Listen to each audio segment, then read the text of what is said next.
Ni serati dah, serati. Dah kita basuh serati untuk jamu imam masjid. Imam tarawih masjid ni. Bahaya gelegak gini dah lah. Kita mari bubuh. Kita nak bubuh apa ni? Serah. Dah. Sebab serah liar kuah gini, kalau kita bubuh jadi awal lah ni tu, dia tak molek mana. Dah. Kena masuk mula-mula. Kita pergi gelegak dulu sekali gelegak. Lepas tu kita nanti bubuh. Mula serah. Kuah halio. Dah. Sekali dah ni.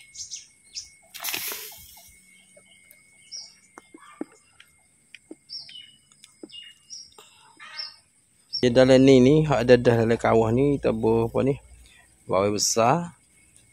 Nak ambil manis dia tu, lepas tu akar pakcik, akar tomat, akar sup. Lepas tu pohon pakcik ferang. Pakcik ferang ni dia pohon ya ni. Ni. Ni. Malaysia panggil apa nama dah ulun dah.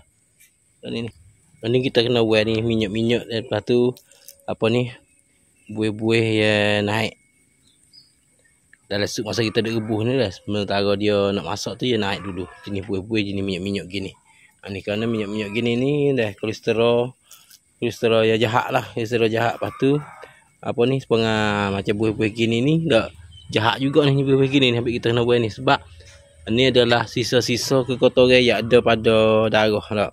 Daripada darah ya sisa lah lebih-lebih pada kita cuci tadi dia ada lekat lagi. Kita satu beras tu kita cuci lauk ni.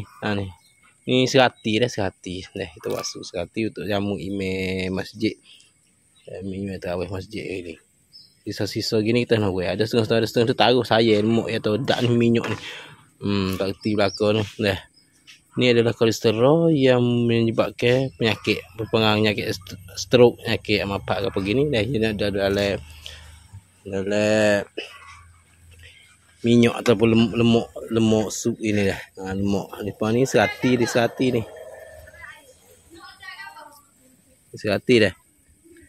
Ni serati. Kalau lembu kubal lebih lagi lah dah. Lebih lagi. Sisa benda hak tak, benda hak membahayakan lah, benda hak jadi bahaya lah itu.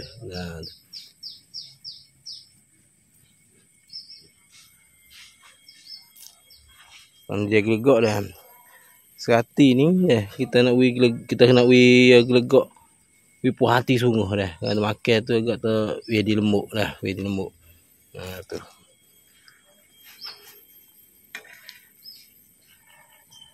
Kalau orang tak faham dia kata buat apa minyak tu sedap tu.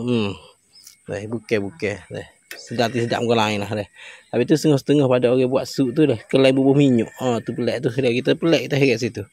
Sekelain berminyak apa ni tumis kakah ke apa dulu dah. Waktu dah sepi siapa dah sepi dia dah. Dah sepi kita berminyak waktu tu tersuah tapi kita tak faham tu.